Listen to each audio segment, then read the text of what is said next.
시간은 그렇게 하염없이 흘러가고 있는데 별다른 대책이 생각이 안 나는 거예요. 그러는 와중에 저희 아내는 너무 답답하니까 해당 산부인과로 전화를 해서 그 문제 그 의사하고 여러 번 통화를 했거든요. 근데 이 의사가 참으로 뻔뻔스럽게도 자기는 아무 잘못이 없고 정당하게 모든 것을 했으며, 그리고 심지어는 그 저희 아기가 사망한 것이 아기가 선천적으로 좀 무슨 이유가 있었다는 식으로 얘기를 하는 거예요. 그래서 무슨 이유냐고 저희 아내가 따져 물으니까 그거는 자기가 나중에 그 대학병원에서 사망 진단서를 가지고 오면은 상세하게 설명해 주겠다 이런 식으로 얘기하는 거예요. 그러니까 저희 아내가 더 화가 나가지고 그런 식으로 얘기하는 게 어딨냐고, 분명히 선생님이 그 분만 촉진제를 잘못 써가지고 우리 애가 그렇게 된 거 아니냐 막 계속 따져 물었어요. 그러니까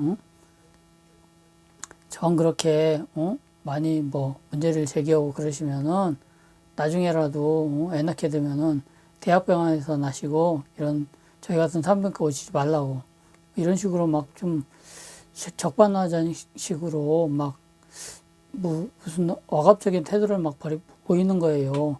그 좀 죄송하다, 유감이다 이런 얘기를 하는 게 아니라 오히려 더 그쪽에서도 당당하게 막 나오니까 더 어이가 없더라고요.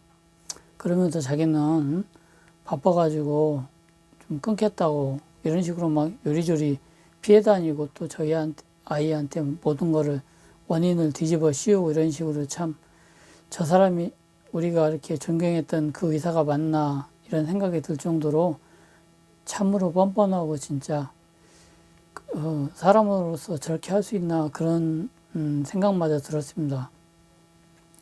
그렇지만은 그 이외에는 뭐 다른 방법은 없더라고요. 그렇게 시간이 지나는 와중에 하루는 저희 아내가 너무 답답하니까 저한테 좀 인터넷이라도 뒤져가지고 무슨 신생아 사망 관련해서 무슨 정보가 있으면 찾아보라고 그러는 거예요. 그래서 저도 답답한 마음에 그냥 이렇게 인터넷을 검색하던 와중에 이게 갑자기 무슨 단어가 딱 이게 나타나더라고요. 그게 뭐냐면은 그 의료 분쟁 관련해가지고 무슨 조정을 중재해주는 뭐 그런 게 있다고 그렇게 쭉 나와요. 그래서 정확히 보니까 뭐 의료사고 뭐더라? 정확한 건 모르겠는데 하여튼 뭐 나와요. 그래서 그거를 자세하게 한번 들여다 봤죠. 그랬더니 그 한국의료 분쟁 조정 중재원이라는 데가 딱 나오더라고요. 그게 정부에서 하는 그러한 그 기관이라고 해야 되나? 정부 기관이더라고요. 정부 기관이어서 거기로 이제 들어가가지고 이게 쭉 봤더니 저희 아이와 같은 그 사망 사례도 쭉 나와 있어요. 그래서 그걸 계속 봤거든요. 신생아 사망도 있고 뭐 일반 그 진료 잘못하고 수술 잘못해가지고 그 완전히 심각한 후유증을 앓는 사람도 있고요.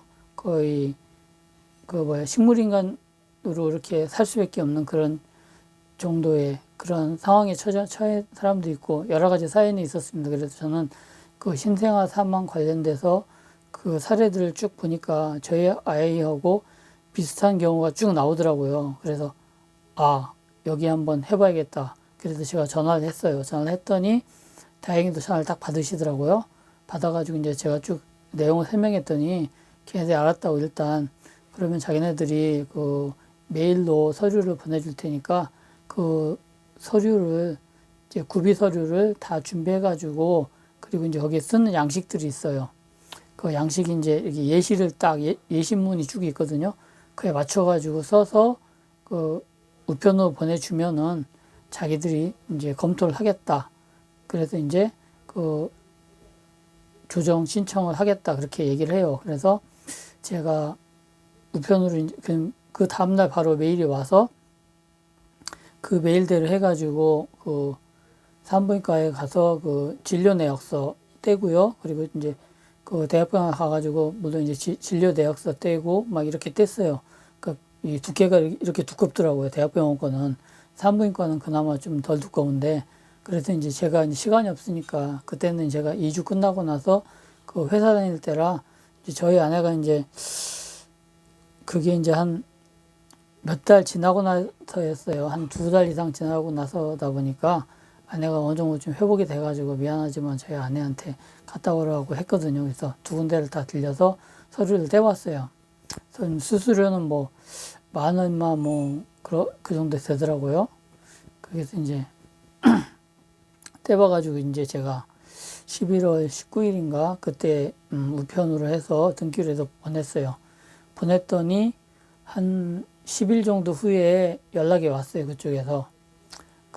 무슨 연락이 왔냐면은 자기네들이 등기는 잘 받았고, 이게 이제 소정에 조정을 신청하려면 수수료가 필요하다 그래서 얼마냐 그랬더니 제가 이제 청구한 금액이 있거든요.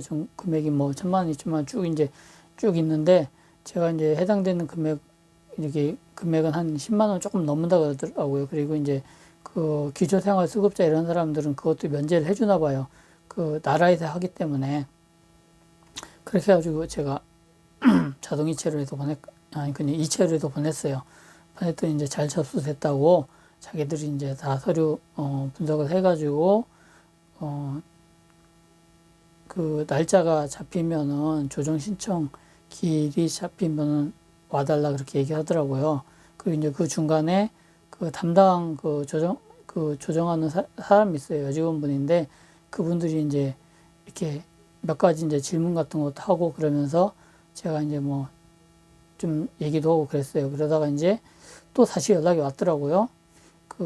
대학병원에 영상 CD가 있어야 되는데 그게 없다. 그래서 또 아내한테 얘기해가지고 대학병원에 가서 영상 CD, 엑셀부터 시작해가지고 뭐 쭉 찍은 게 있어요. 그걸 CD로 해가지고 가져가서 그것도 이제 등기로 보냈어요.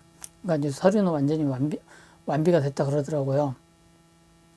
그래가지고 이제 기다렸는데 이제 그 서류까지 해가지고 한 11월 말 정도까지 서류가 다 끝났는데 사실 이게 의료사고 같은 경우에는 굉장히 복잡하기도 하고 저뿐만 아니라 여러 사람들이 이제 조정 신청을 했기 때문에 순번에 의해서 그게 날짜가 잡히다 보니까 저 같은 경우에는 뒤로 쭉 밀렸어요. 쭉 밀려가지고 3월 24일인가? 그때 이제 그 날짜가 잡힌 거예요. 잡혀가지고 저는 제 나름대로 이제 열심히 공부를 했죠. 거기에 이제 어차피 그쪽 해당 산부인과 원장도 오니까 그거에 맞춰서 이제 저 나름대로 설득력 있게 얘기를 해야 되니까 조정관이나 뭐 거기 변호사도 있고 의사도 있고 뭐 이쪽 소비자 측에 뭐 대표도 있나 봐요. 여러 명이 이렇게 이제 구성된 것 같더라고요. 그래서 이제 이렇게 준비를 했거든요. 준비를 하면서 그래도 이제 거의 절망 속에 있었는데 한가닥에 좀 희망을 잡은 그런 좀 약간의 기대가 좀 있었어요. 가지고 이제 그거 가지고 그 기대를 이제 가지고 제가 이제 그렇게 준비를 했거든요. 그런데 이제 날짜가 이제 점점점 다가오잖아요. 다가오면서 조금 긴장도 되더라고요. 제가 TV에서 뭐 이렇게 조정 신청하는 건 드라마 같은 경우에 좀 나오는데 제가 당사자가 되다 보니까 저희 아내 대동해서 데리고 가서 제가 어떤 말을 어떻게 해야 되나 그런 좀 걱정도 되고 하여튼 그렇게 해가지고 이제 거전이 이제 시간이 한 20일인가 그 정도 이제 남게 되었어요.